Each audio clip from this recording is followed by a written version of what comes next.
Hello ladies and gentlemen, and welcome back to Metroid Prime 2 Echoes. In the last episode we came here to Torvus Bog, and after a grueling boss fight we obtained the Boost Ball, which allows us to boost around. Use the Boost Ball to gain momentum on a half-pipe. Yes, this is one of the big things in the first Metroid Prime game, and in this one as well. So you hold B to... There we go, that worked very easily. You hold B to charge it up and let go of B at the right time, and you can build up quite a lot of speed on a half-pipe. There, apparently, enough speed to get yourself a cheeky dark temple key, which is very nice. Now we need to head... Wow, got to do a kind of two-part one, so there's going to be a bit of a different... a twist on the old map visualizer. We need to go back to the Gloom Vista, take the portal through to Light Ether, and then go through to the Great Bridge in Light Ether. So from here we have a translator door down to the side here that we were previously unable to open. And behind this we get the map station for Torvus Bog.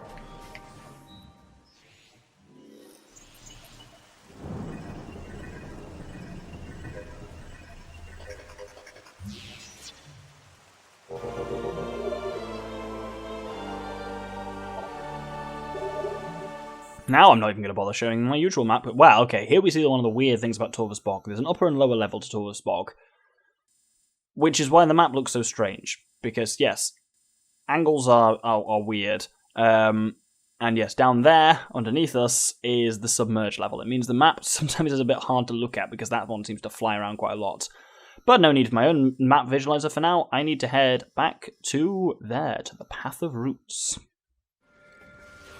So here we have... oh, we have them bloody shriek bats. But other than that, we also have some Emerald lore. Now we're into the conflict phase of the first phase of the Luminoth conflict. This one is Dark Ether. In time, we created machines to open rifts to our enemy's world. Volunteer scouts went through the rifts and found a twisted world, harsh and poisonous, a Dark Ether. They discovered that this world held the missing half of our planet's energy.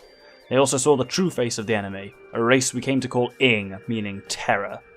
Our scouts could not survive long on the surface of Dark Ether, so venomous was its air. Still, we vowed to return. We prepared for war. So this is a bit of an odd maneuver now, what we have to do, and this is a point which kind of I think bamboozles a lot of people playing this game for the first few times. Well, for the first time specifically. Bloody hidlings. What we need to do in order to advance is, we've got the super missiles and we've got the boost ball, but they don't open up huge areas in Torvus. They actually open up areas back in the temple grounds for now. So we need to head back to the back to the elevator and all the way back up. Oh god, there's a bloody Crunchler underwater. Get the fuck away from me. Oh, there's two of them. Oh shit, this is really bad. Ah! Doctor, quickly, bring up the visualizer. Save me, get me out of here. Head back up the elevator and back to the meeting ground in the temple ground. Run! Run!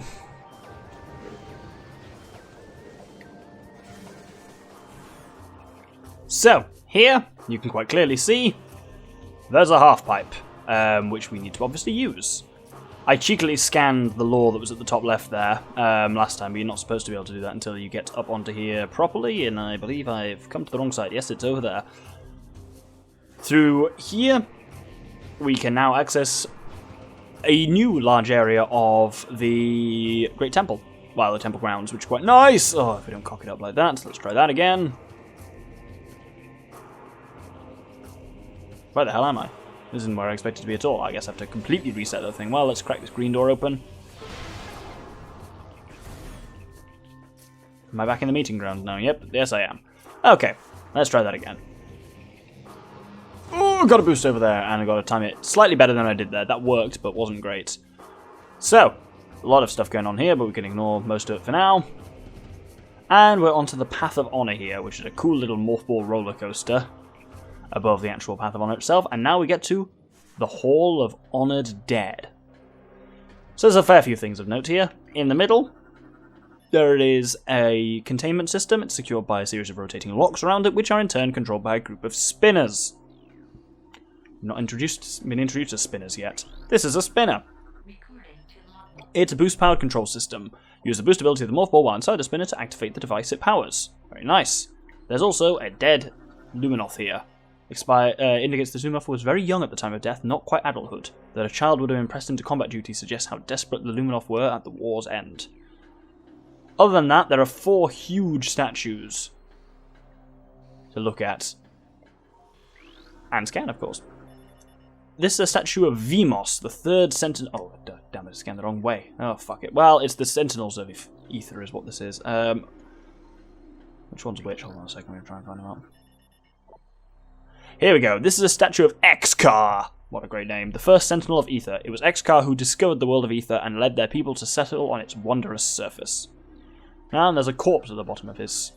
Target's been dead for 1.5 decacycles. Subject was an elderly Lunanoth. Approximate age is 4.2 centicycles. Advanced age did not keep him from defending the site or engaging in combat, however. A cycle is roughly, I looked this up because I just wanted to make sure, a cycle is on Ether is roughly 3 Earth years. So 4.2 centicycles is 1,200 years, so old. Really old. This is Jaknik. Oh, why are they not in order? That's really annoying. There we go. This is a statue of Qsis, the second Sentinel of Ether. Qsis was the first Sentinel born on Ether and protected the planet for 3 centicycles. Then next we get onto the third one. This is Vimos, the third Sentinel of Ether. She died giving birth to a son, Eumos, who in time became the 5th Sentinel of Ether. And that finally leaves over here the 4th Sentinel, Jaknik. Jaknik was Sentinel when the Ing brought war to Ether. He died in battle while defending the Great Temple. And each one has a spinner underneath it. And this one kind of annoys me, because, hold on, I actually need to check something. Yes, I did need to, and what that was correct. There's an order that you need to spin these spinners in. For example, say if you get to the purple one here, use the boost ball to spin it, and you will rotate 2 rings. A ring will light up gold if it's correct. The outer ring is always correct, and then the outer but one has been corrected there. And you use a bomb to disengage yourself from the spinner. There is an order you need to do these in order to make it work, because each one spins 2 rings. So you kind of got to get both rings manipulated properly. So we've done the purple one first, then we do the blue one. Then next we go over here and do the yellow one. And then finally, I'm not confident, I think my notes are wrong, we do the red one. Yeah, my notes are wrong. Cool. I'm glad I wrote that down. Okay, so, well, that one's good. Let's go back to the yellow one. Doing it from the inside out is usually the easiest way of doing it. Now, let's at least get the inner of these ones correct. There we go, that's 3 done, that's cool. Now we need to do the purple one, I guess, because that does the outermost ring. And just line that one up. It feels like the order of... There we go. The order that it tells you with the Luminoth, as in the 1st, 2nd, 3rd, and 4th Sentinels, should be the order you do the puzzle in. I feel like that should be important information, but it's not. That's just completely irrelevant information, which annoys me. Anyway, the cool sonic security device is disabled, and gives us a new item. I think this is our first item in the game other than the light and dark beams, which wasn't in Metroid Prime 1.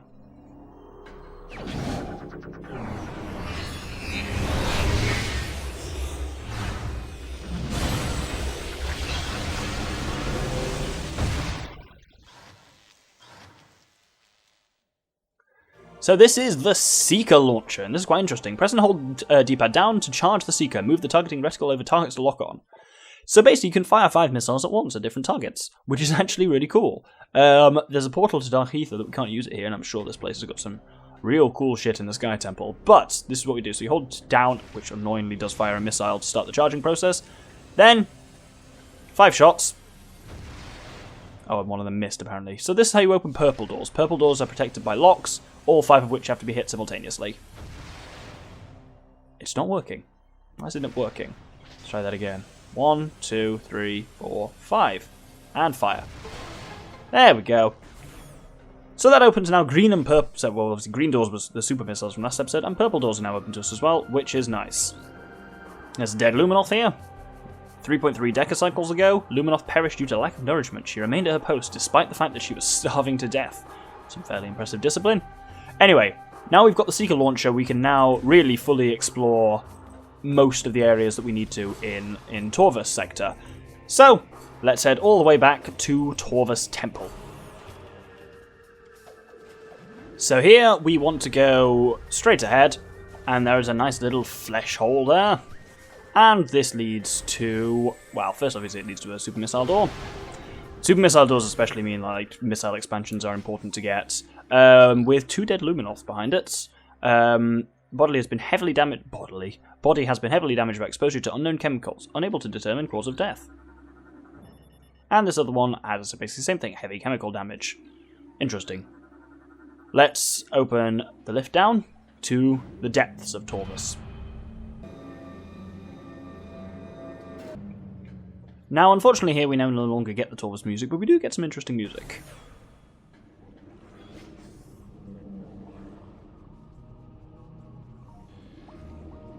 To me, this music sounds really Paper Mario. In a lot of ways, it's got that kind of feel, but it is actually a remix of some of the Brinstar music from Super Metroid, mixed with some other stuff, so that's very cool. There's a little thing floating around here, which is a pirate thing, which is a Preed, a toxic gas-filled cybernetic bioform. Engage target at range if possible. Destruction of outer body will release a highly toxic cloud, and that's 60% of all the scans, which is remarkable because this is only episode 11.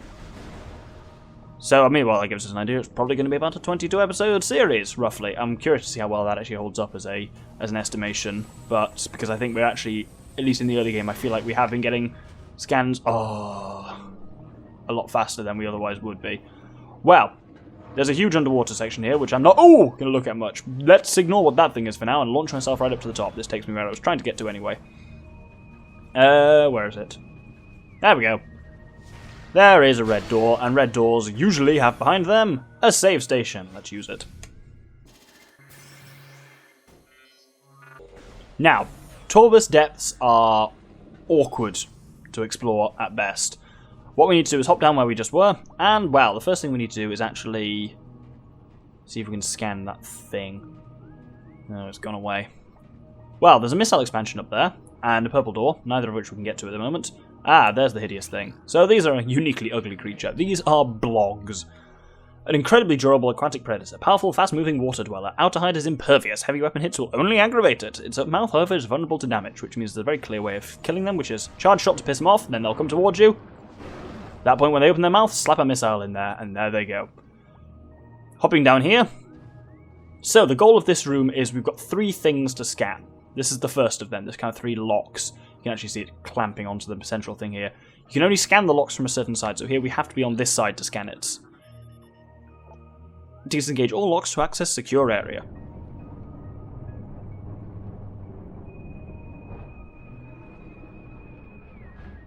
So, we'll be doing this, we'll be in this room for the foreseeable, well not in this room, but this is our goal for the foreseeable future, is to try and unlock all 3 of these locks. It's basically the whole point of this deep temple area. Fight yourself all the way back up to the top, because it's quicker than trying to platform your way to the top, and hop down here again. Now this time, we have opened up something new, because here we can actually, now we've had this little extension here, means we can access, firstly, the missile expansion. It's because of your need for a seeker missile and super missile doors fairly often is why it gives you quite a few missile expansions here, like ones there that you really can't miss. And let's target and open up the purple door. Thank you very much. Ooh. Come on. Oh, moving underwater is hideous. Good lord, come on. There we go. And you are just so slow all the time. The wise amongst you will notice the music has just got sinister. And there's a spooky purple thing floating through the air.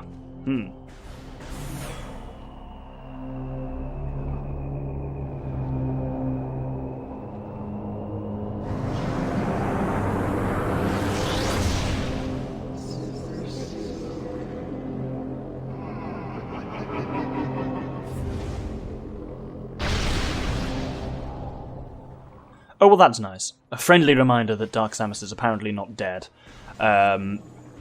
That's great, and I'm sure that won't come back to bite us in the ass in anyway. Come on. Ah, there we go. And let's take on this other block. Whoa, that was the right time to hit it, but I wasn't ready. They're a bit of a mess to fight. You basically got to hit them once to piss them off, and then hit them again to actually kill them. You don't have to use missiles for the first one. Having killed both of them, you'll notice this spinner now appears. So there's 2 choices of room here. If I bring up the map, you'll see there are 2 huge choices, one of which goes all the way around that way, and one of which goes that way. And there's a yellow door behind us, which we can't yet open. So we need to Basically, the spinner provides us access to... The spinner we just unlocked provides us access to one of those two ways, whichever one we want, actually. By aligning this little puzzle thing, basically, there, we're aligned for the red direction. But we don't want to go in the red direction. We actually want to go into the blue direction first. Come on. There we go. With that lined up, we'll disengage from the spinner, but I actually don't want to go down there quite yet. There is some lore over here, which I want to grab first. It's on the red side, which we're not doing, but since we're here, our war begins. We developed crystals that brought the light of ether to the dark world. Using these crystals allowed our warriors to explore the enemy lands, to bring the war to the Ying. Sadly, the crystals were not enough. We needed stronger weapons, better armor. We withdrew from dark ether while our greatest minds devised new engines of war.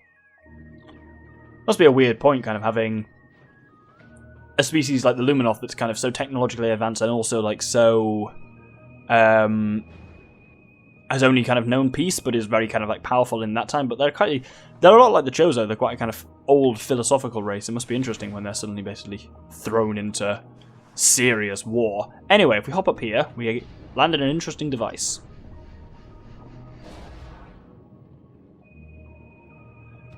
So we are now in one of these transit areas. This is Transit Tunnel West, and these are quite big areas, and we just need to explore through here in the old Morph Ball, so crack through that with bombs, and then there is a bomb slot there, which switches the direction of that fan, which actually allows us to pass through it. Is it a fan? What is it when it's underwater? It's a turbine, I think. And once again, we then get to a little boosty section, which launches us through there, which all looks very cool, and that's an airlock, so we're back out into the air, which is very nice, and this brings us into the Gathering Hall. There's a couple of things, well, there's a lot of stuff going on here, but this is a concealed movement pad, designed to confuse the Ying. Shoot the light crystal on the bottom to flip the pad open. Over, even. Why did I say open? There is also a Denzium floor, which is of no use to us, and magnetic rail systems, which are of no use to us, and an attach point for the grapple beam, which is of no use to us. Are you seeing a little trend here? What is of use to us at some point is a Luminoth laser emitter, which is online and aimed at the spinner system. Unfortunately, the spinner system is on the spook at the moment, so we need to get through to Dark Ether at some point. There's a blog kicking around down here, so I'll just try and kill him first, just to make things a little bit easier to work with. There we go. Is there a second one? Possibly. Anyway, so these spiky platforms, it says there's a crystal on the bottom, which you shoot specifically. You shoot it with dark energy, and it flips them over. Quite how exactly this is supposed to confuse the Ying has never been immediately obvious to me, but I guess they're confused by spikes? Maybe? Who knows? Anyway, once... Oh, that was what I meant to show as well, at least while I'm here. Underwater, there is a bit of lore here. The new terror. In time, the Ying began to possess the Luminoth as well as creatures. Friends and family members became the enemy, spilling Luminoth blood across the land. Desperate, we devised shielding to prevent impossession. It was effective, but not perfect. Should the shielding fail, all Luminoth were prepared to self-terminate rather than become a weapon for the Ying. Jesus, that's a bit dark, even by this game's standards. And this game uses the word dark like there's no tomorrow. Anyway, let's try and head up to the surface. There we go. God, navigating underwater is so hideous. Now we can use this thing, and we can cross over. There, as I say, is our target, that spinner that's on the spook. But obviously, we can't use it at the moment because it's on the spook. But what we can do is use this bomb slot here.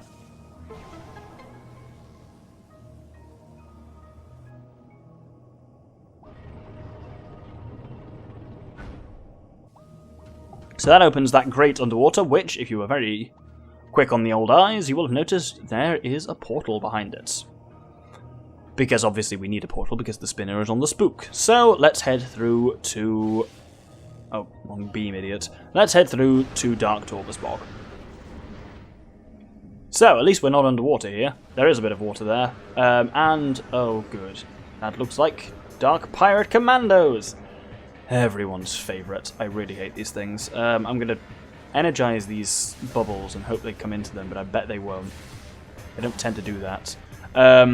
I'll say the best way of fighting them is charge Dark Blast, so let's try that for now. They tend to only appear in a couple of like fixed locations throughout the rooms that they're in anyway, but they're so irritating. There we go, there is it. So let's hit it there and missile it. Oh no, he's fucked off. Oh good.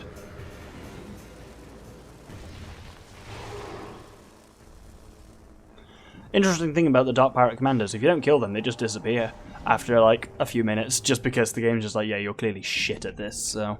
Anyway, my shitness aside, there's not really much we can do here, apart from we can use the spinner, which is here, functional, spin that laser around, and you'll notice that's the laser on Ether doing exactly the same thing. Let's head back to Torvus Bog. So, from here, we now need to, well, we need to flip, because since we've been in Dark Ether, they've apparently flipped back. Oh, and that blog's come back to life. Wonderful. Let's flip these platforms, back over. Where's the bloody blog gone? He's over there. Hello. Right, go on, attack me. And bam. Yeah, as long as you know what you're doing, they're actually very easy to kill. Oh, so easy to get disorientated under here as well, because vision underwater is just so shit. Let's head back up to the surface. And now up here, you'll notice that laser is in position. What does that mean exactly? It means we have access to this kinetic orb cannon over here. I think technically we had access to this, it just didn't do anything, because now if we use it properly, we get shot up here. And I believe, yeah, it was just locked up before or something like that. From here, oh, that's a Preed. I'm going to wait for that stank to dissipate a little bit. Oh, didn't wait long enough. There we go. It's annoying there's no way to like quickly disperse it. You just, I gotta wait. And it does actually rinse your health really quickly. Gotta be aware of that. Anyway, you'll notice what we're doing here is we've come out to the side, and now we're actually coming back towards the middle to that kind of central, it's called the Hydro Dynamo Station again. And indeed, when you come back, we got another lock here. If we scan this lock, it opens up.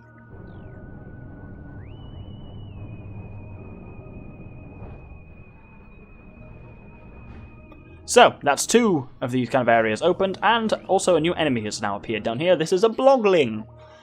Youthful, aggressive blog. Violent infant creature will use a ram attack if provoked. How pleasant.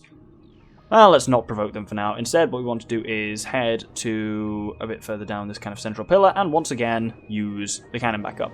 So we've done two of the locks in here. The third lock is done by, if you remember the bit where it splits to a kind of red path and the blue path, we did the blue path. If we did the red path, that leads the way around to open the other lock, and that's what we'll be doing next episode. Thank you very much for watching. I've been the Doctor with the Infamous Gentleman, and we've explored some of Submerged Torvus Temple. Next episode, we will be continuing to explore the area. Thank you very much, and good day.